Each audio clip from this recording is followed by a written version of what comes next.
আসসালামু আলাইকুম। অনেক সহজ পদ্ধতিতে দুটো আচার আমি একসাথে দেখিয়ে দিচ্ছি। আমি দুটো আলাদা আলাদা দেখাতে পারতাম, তবে একসাথে দিচ্ছি। দেখুন, আমি এখানে 1 কাপ চিনি নিয়েছি, হলুদের গুঁড়া, মরিচের গুঁড়া, ধনিয়ার গুঁড়া, জিরার গুঁড়া এবং রসুন বাটা সব 1 টেবিল চামচ করে নিয়েছি। আর চিনি নিয়েছি 1 কাপ। আর এখানে না মানে ঝোলা গুড় যেটাকে বলে, কুষারের ঝোলা গুড়, সেটা দিয়ে দিলাম 1.25 কাপ। দিয়ে দিচ্ছি 2 কাপ পানি এবং 1/2 কাপ ভিনেগার।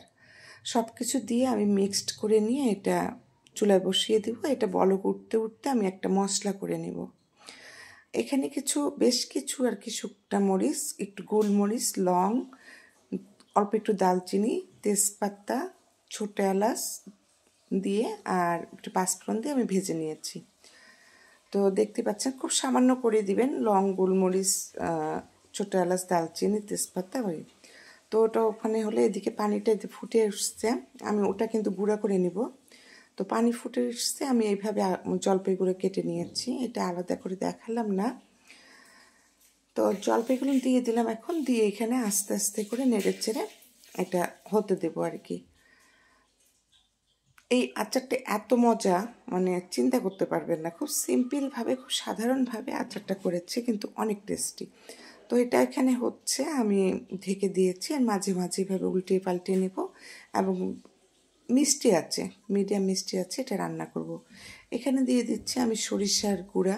আমি সরিষাটা ব্লেন্ডার গুঁড়া করে নিয়েছি, সেটা দিয়ে দিলাম 2 চা চামচ। তো এটা হতে থাক, আমি দ্বিতীয় আচারটা বানিয়ে দেখাচ্ছি। এখানে 1 কাপ সরিষার তেল দিলাম একটি পাত্রে। তেলটা গরম হতে হতে এখানে দিয়ে দিব কিছু তেজপাতা আর কিছু শুকনো মরিচ, আর দিয়ে দিলাম রসুন থেতো। এখানে একটা রসুন আছে, থেতো করে নিয়েছি, সেটা দিয়ে একটু ভেজে টেজে। আর আমি জলপাই কাটাটা দেখালাম না, আপনারা দেখলে বুঝতে পারবেন কিভাবে কেটেছি। আস্ত জলপাইটা জাস্ট এইভাবে কেটে নিয়ে সেদ্ধ করে নিয়েছি। তো এমনি ভিডিওটা প্রায় 6 মিনিট হয়ে গেছে, আর ওই জন্য সেই প্রসেসিংগুলো দেখালাম না। এটা সবাই পারবেন, এটা দেখানোর কিছুই নাই।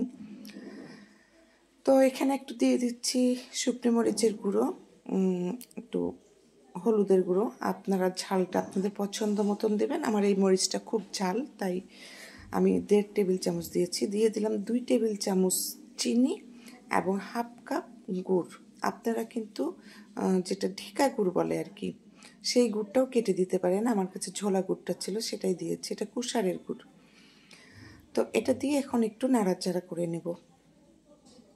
আচারের রেসিপিটা অনেক আগে দিতে চেয়েছিলাম, জলপাই প্রায় শেষ হয়ে আসছে, এখনও বাজারে কিন্তু পাওয়া যাচ্ছে।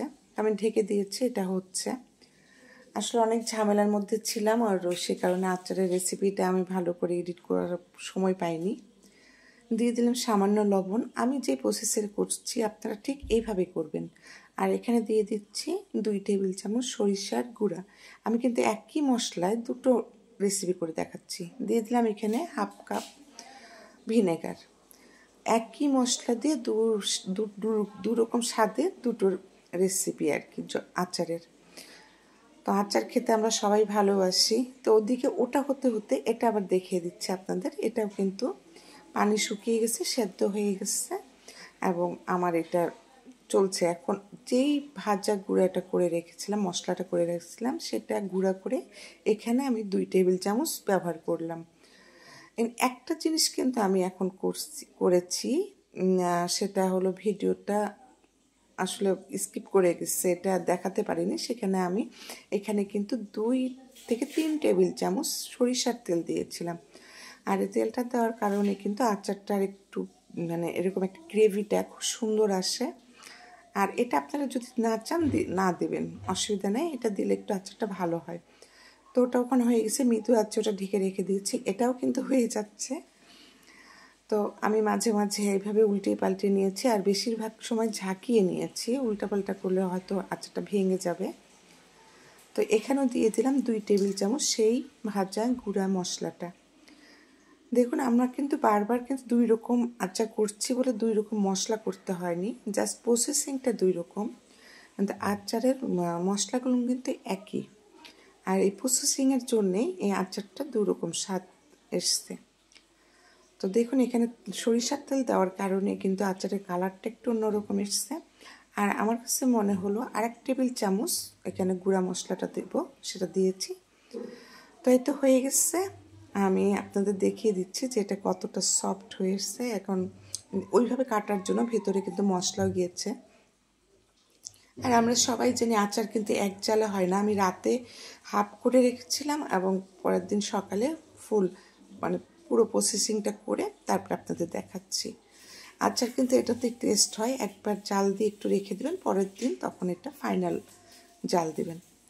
তো আচার দুটো আমি বাটিতে পরিবেশন করে আপনাদের দেখাচ্ছি যে আচারগুলো কেমন হচ্ছে। ওটা দেখালাম যে কতটা সফট হয়েছে। আর এটা এই মশলাদার টক ঝাল মিষ্টি দুটাও কিন্তু তাই, কিন্তু একটার ভিতরে আপনার শুধু তেল ছিল বেশি আর একটার ভিতর তেলটা আপনারা দিতে পারেন নাও দিতে পারেন। আমি একটু দিয়েছি এটার মধ্যে।